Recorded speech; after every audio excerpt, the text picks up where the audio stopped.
laboratoire ya BBN kumbure atari accredité ivyo mwavuze nivyo.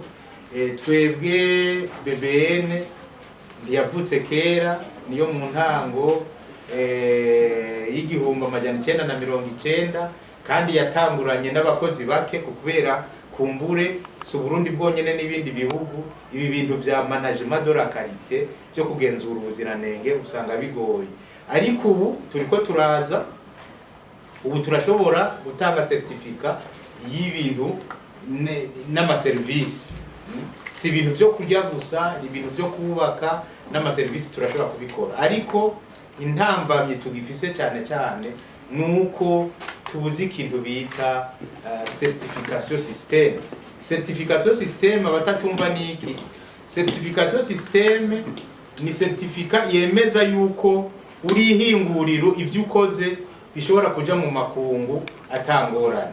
Aha iwacu twobaho uburorero butari buke, nkiriya leteri bita Natira MDB iheruka kuronka certificat ISO 22000.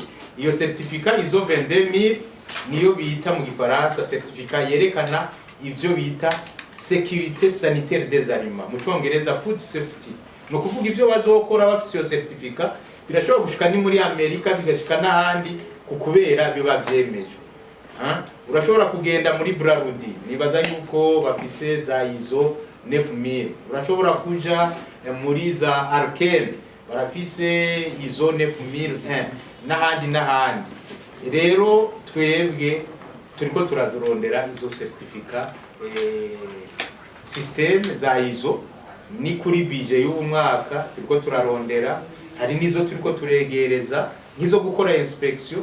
Ubu tugeze ku rwego rw'uko dushikikiwe n'abahinga baje bava hanze, twebwe nyene twararonse inyigisho dushobora gucertifia Azania ni vuba canke Fruito bikagenda. Amalaboratoire yacu naho nyene turafise abahinga bariko baradufasha kuko accréditation de laboratoire ni kintu kirekire gose, bararaba ubuhinga bw'abakozi mu bamufise, hariho ibitabo byinshi basaba by'ubuhinga, hariho ibikoresho mu bamufise n'ibindi.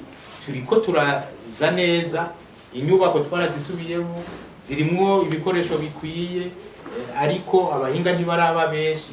Twizera yuko atamyaka myinshi isigaye amalaboratoire yacu ya microbiologie na chimie atabaye accrédité.